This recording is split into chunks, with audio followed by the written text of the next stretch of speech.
Salam pemirsa, jumpa lagi di channel Mata Ketiga.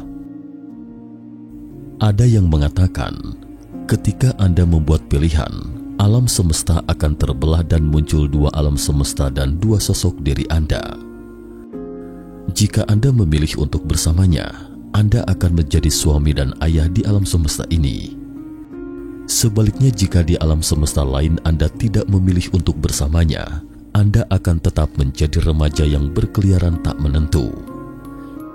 Dua sosok diri Anda, dua alam semesta ini eksis secara paralel dan tidak akan pernah saling bersilangan. Hidup Anda terus-menerus memilih dan alam semesta juga terus membelah. Jadi ada multi alam semesta dan sosok Anda di semesta ini. Apa yang terjadi jika alam semesta ini tiba-tiba saling bersilangan? Banyak novel, film, dan komik pernah membayangkan alur cerita seperti ini. Bahkan dalam kehidupan nyata, kita akan tiba-tiba merasa seolah-olah melintasi dunia lain. Apakah alam semesta paralel itu benar-benar ada? Ternyata otak fisikawan jauh lebih liar dari otak kita. Mereka secara teoritis menghitung alam semesta paralel level 4. Apa yang disebutkan di atas hanya semesta paralel level 1. Hari ini kita akan mengupas sejenak cerita tentang alam semesta paralel. Tahun 1979 New York.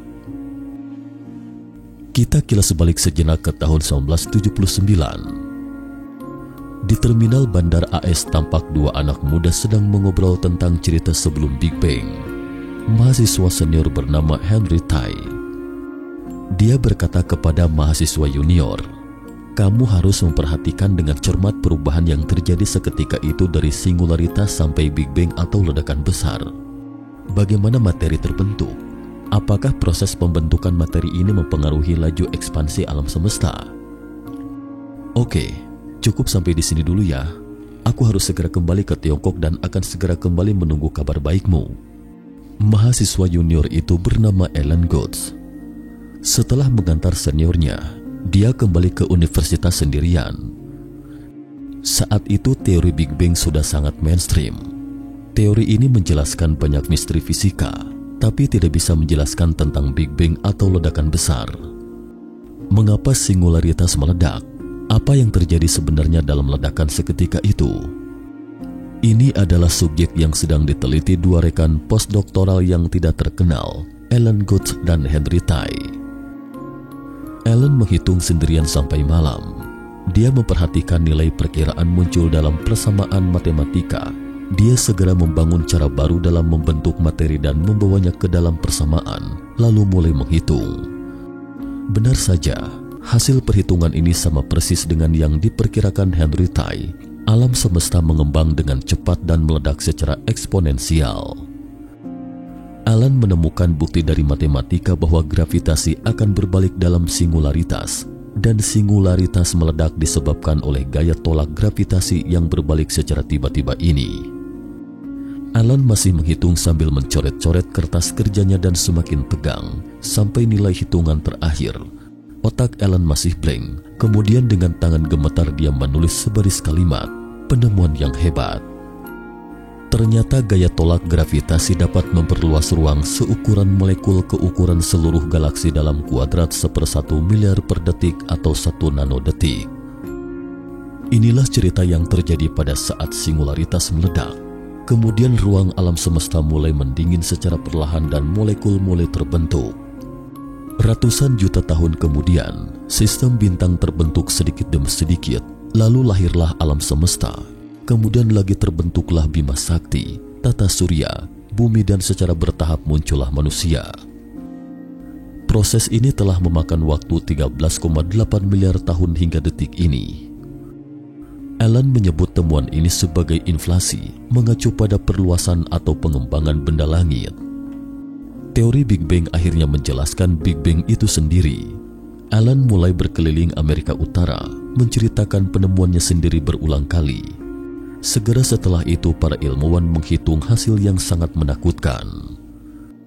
Ternyata dengan mengikuti perhitungan teoritis Alan, kita akan menemukan bahwa ekspansi alam semesta kita tidak akan pernah berakhir. Ukurannya tidak terbatas dan kita mendapati usia alam semesta adalah 13,8 miliar tahun. Ini berarti perluasan alam semesta jauh lebih cepat daripada kecepatan cahaya. Dan sesuatu yang jauh yang bisa kita amati itu adalah materi-materi yang bersinar pada 13,8 miliar tahun yang lalu. Dengan perhitungan ini, mereka materi mungkin telah mengembang lebih dari 46,5 miliar tahun cahaya. Jadi alam semesta yang sebenarnya yang bisa kita amati adalah sebuah lingkaran dengan radius 46,5 miliar tahun cahaya. Di luar alam semesta yang dapat diamati ini, kita hanya tahu bahwa ada materi yang seragam seperti alam semesta kita, sedangkan lainnya kita tidak tahu sama sekali. Jadi penalaran di bawah logika ini, lahirlah alam semesta paralel pertama. Karena alam semesta tak terhingga, maka lingkaran dengan radius 46,5 miliar tahun cahaya seperti alam semesta kita ini juga tak terhingga. Lantas apakah di sana akan berevolusi menjadi satu alam semesta, Bima Sakti, tata surya, bumi dan manusia? Akankah di tempat yang jauh tak terhingga itu ada sosok saya lainnya dan sedang menceritakan kisah saya ini? Secara logis memang ada, karena ketidakterbatasan itu berarti segala kemungkinan yang tak terhingga. Bukan hanya ada sosok saya lainnya, tetapi sosok saya yang ketiga. Sosok saya itu mungkin telah menjadi orang terkaya di dunia. Sementara sosok saya yang keempat mungkin sedang menjadi target pembunuhan. Dan sosok saya yang kelima, keenam, dan sosok saya yang tak terhingga banyaknya. Semua sosok saya ini tersekak oleh skala spasial atau ruang yang tak terbatas. Tampaknya imajinasi kita adalah satu-satunya saluran yang menghubungkan multi alam semesta yang tak terbatas. Singkatnya, apapun yang Anda bayangkan, di tempat yang jauh tak terhingga, pasti ada seseorang yang sama persis dengan yang Anda bayangkan di antara semua kemungkinan tak terhingga itu. Ada seorang seniman pernah melakukan karya seperti ini. Dia memberikan sepotong kecil model 3 dimensi tanpa warna kepada 125 kreator dan meminta mereka untuk mewarnai berdasarkan imajinasi mereka. Hasilnya kita bisa melihat animasi yang begitu indah ini. Mungkin seperti inilah alam semesta paralel pertama. Imajinasi adalah satu-satunya saluran melintasi alam semesta yang tak terbatas.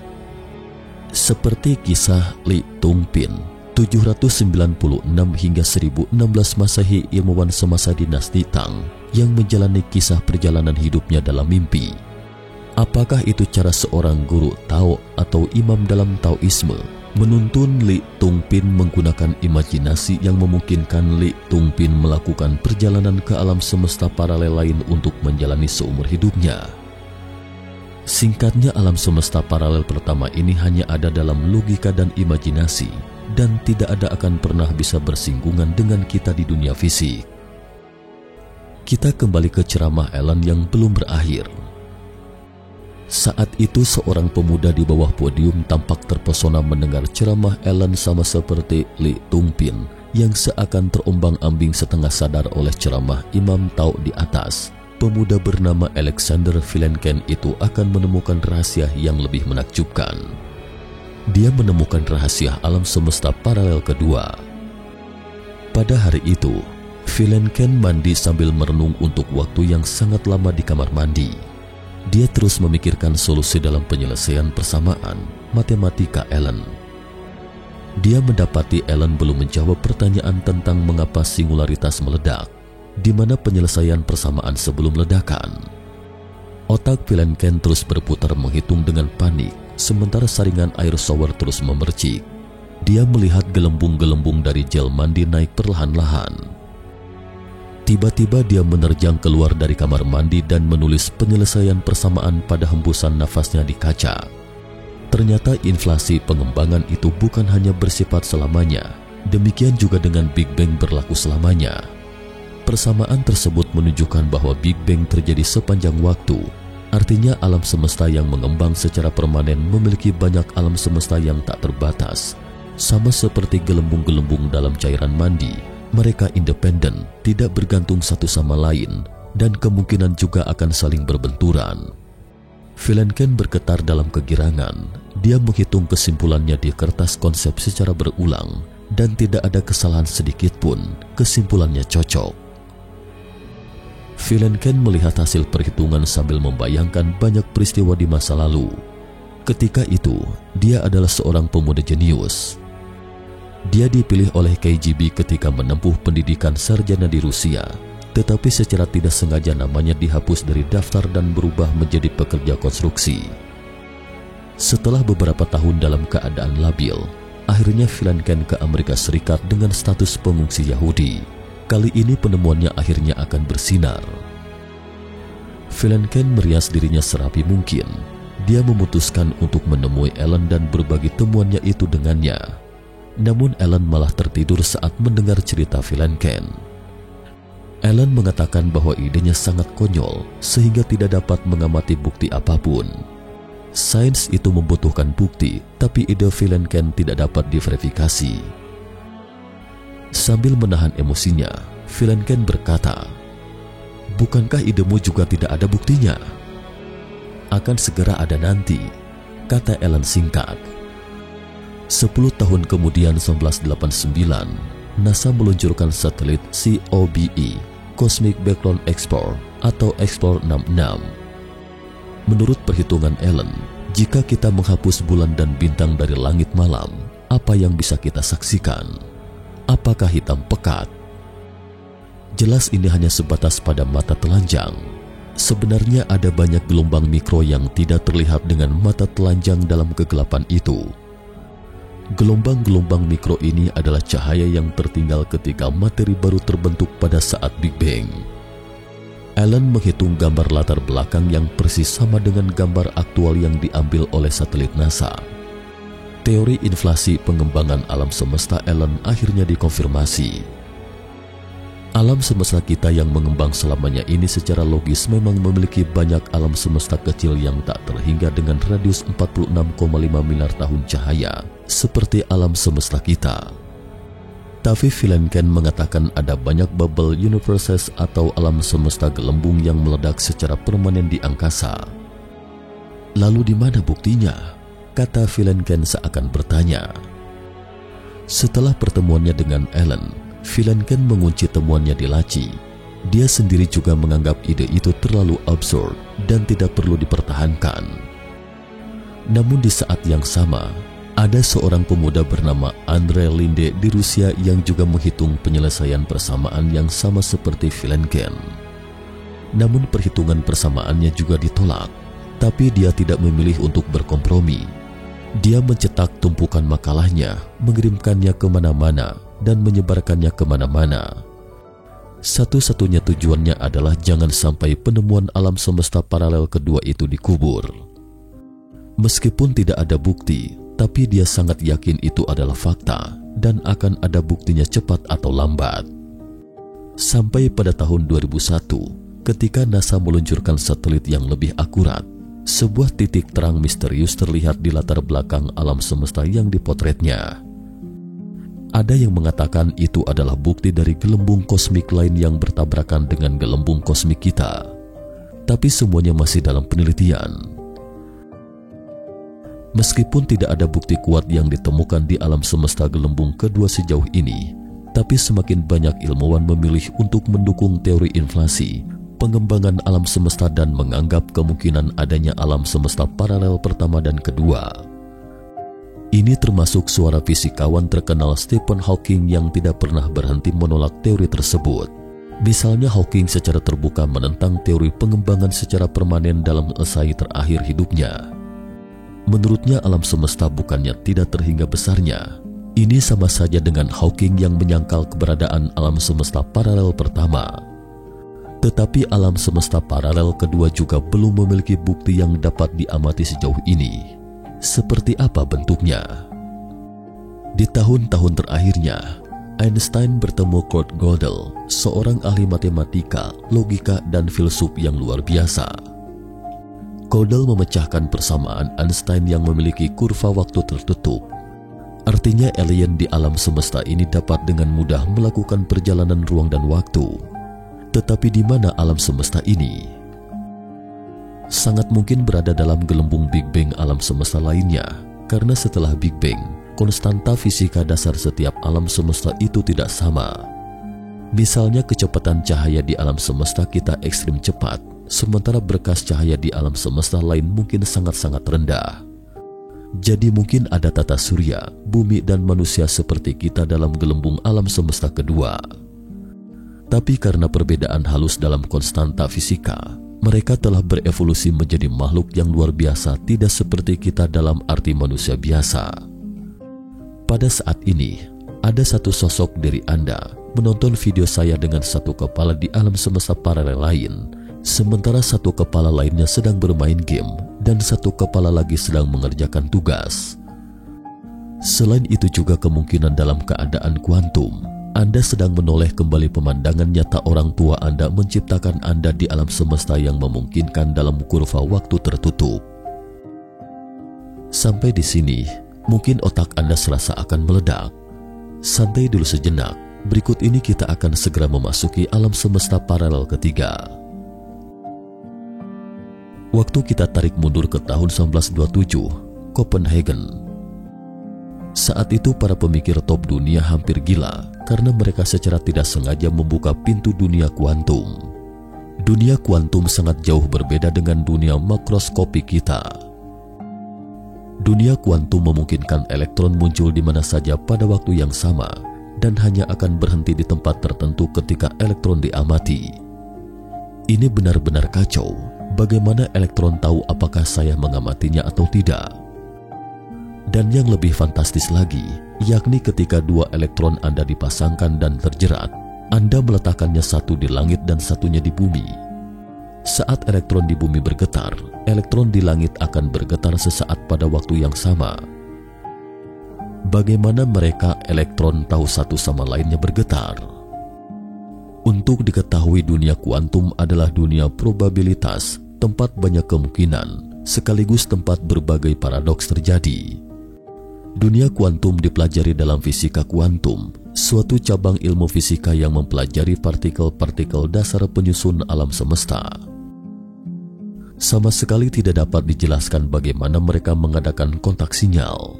Lalu sekelompok ilmuwan di Copenhagen membuat interpretasi Copenhagen yang terkenal itu. Menurut mereka, dunia kuantum memungkinkan secara random atau acak. Tuhan bukan hanya bermain dadu, tapi kadang dia malah melemparnya ke tempat yang kita tak tahu rimbanya. Bermain dadu di sini hanya perumpamaan. Mendengar itu, Einstein pun marah. Ada Tuhan dalam fisika, Anda bercanda ya? Celetuk Einstein. Ketika bos besar Einstein marah, tentu ada junior yang menyela.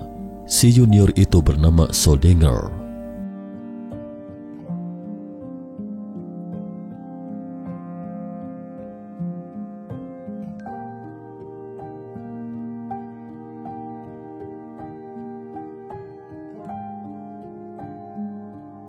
Schrödinger mengisahkan tentang seekor kucing yang diletakkan di sebuah kotak tertutup bersama sebuah botol berisi racun sianida. Jika ada aktivitas peluruhan radioaktif, racun tersebut akan jatuh dan membunuh si kucing. Eksperimen pikiran ini melibatkan kotak baja tertutup, kucing, zat radioaktif dalam jumlah kecil dengan kemungkinan yang sebanding untuk meluruh atau tidak meluruh dalam 1 jam. Alat pengukur radiasi, palu dan asam sianida, HCN dalam tabung kaca tertutup. Dalam sistem ini kucing ditempatkan di dalam kotak baja tertutup, terisolasi dari dunia luar, yang dilengkapi dengan perangkat mematikan yang terlindung dari kemungkinan campur tangan usil dari si kucing. Perangkat mematikan ini terdiri atas alat pengukur radiasi Geiger-Counter atau pencacah Geiger, alat pengukur radiasi ionisasi tempat zat radioaktif diletakkan. Zat radioaktif ini punya kemungkinan 50/50 untuk meluruh dan tidak meluruh dalam waktu 1 jam. Ketika zat radioaktif ini meluruh, Geiger-Counter akan mengaktifkan saklar yang akan melepaskan palu dan memecahkan tabung berisi asam sianida yang akan membunuh si kucing di dalam kotak.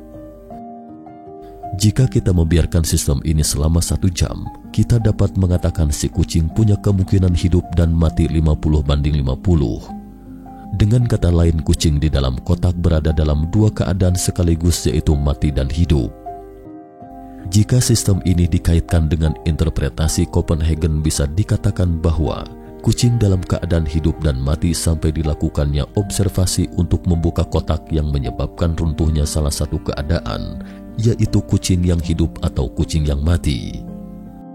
Tentu sangat bertentangan dengan akal sehat bahwa ada kucing yang hidup dan mati dalam waktu bersamaan karena tidak pernah kita temui dalam realitas. Inilah yang coba ditunjukkan oleh Schrödinger bahwa konsep interpretasi Copenhagen begitu konyol karena tidak berdasarkan pada realitas. Inilah paradoks kucing Schrödinger yang menjadi masalah terbesar dunia kuantum. Paradoks kucing Schrödinger hanyalah satu dari sekian banyak eksperimen pikiran dan paradoks tentang keanehan kuantum.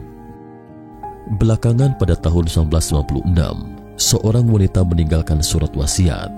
Saya akan bertemu ayah saya di alam semesta paralel lain. Ayahnya didepak oleh fisikawan sepanjang hidupnya. Sejak itu sering menenggak minuman keras dan merokok sepanjang tahun. Setelah mengalami kemalangan keluarga ini, putrinya akhirnya mengalami gangguan mental dan memilih untuk mengakhiri hidupnya. Sosok ayahnya yang diceritakan ini adalah Hugh Everett III, fisikawan Amerika yang pertama kali mengajukan interpretasi banyak dunia tentang fisika kuantum yang ia sebut formulasi keadaan relatif. Dia mengatakan bahwa Tuhan tidak bermain dadu dan tidak ada kucing Schrödinger yang setengah hidup atau mati. Faktanya seperti ini. Setelah Anda mengamati kucing itu, alam semesta terbelah menjadi dua. Kucing di satu alam semesta mati, sedangkan kucing di alam semesta lain hidup. Banyak pengamatan dan pilihan di setiap alam semesta, jadi ada alam semesta paralel yang terbelah dan tak terhitung banyaknya. Ini disebut many world interpretation atau interpretasi banyak dunia. Pada tahun 1959, Hugh ke Copenhagen sambil membawa makalahnya, tetapi Hugh dihujat karena logika teorinya dianggap tak berdasar oleh sekelompok ilmuwan. Akhirnya Hugh pun keluar dari dunia fisika dengan kecewa. Orang-orang pada waktu itu sama sekali tidak bisa menerima bahwa alam semesta akan terbelah hanya karena sekilas pikiran Anda. Pandangan ini sangat konyol. Tapi sekarang semakin banyak orang mulai menerimanya. Mungkin ada ruang paralel lain di tempat yang tidak bisa kita lihat, dan Hugh lain yang telah mencapai puncak sains berdasarkan penemuan ruang paralelnya dan sedang menikmati kehidupan yang bahagia bersama putrinya. Many world interpretation atau interpretasi banyak dunia yang disebutkan oleh Hugh itu adalah alam semesta paralel yang sering dibicarakan. Alam semesta paralel ini mencakup semua alam semesta paralel pertama, kedua, dan seterusnya. Pembelahan terjadi sepanjang waktu, dan alam semesta yang tak terhingga ini dikalikan dengan jumlah yang tak terhingga dan dikalikan lagi dengan jumlah yang terhingga. Bisakah Anda menerima konsep ini?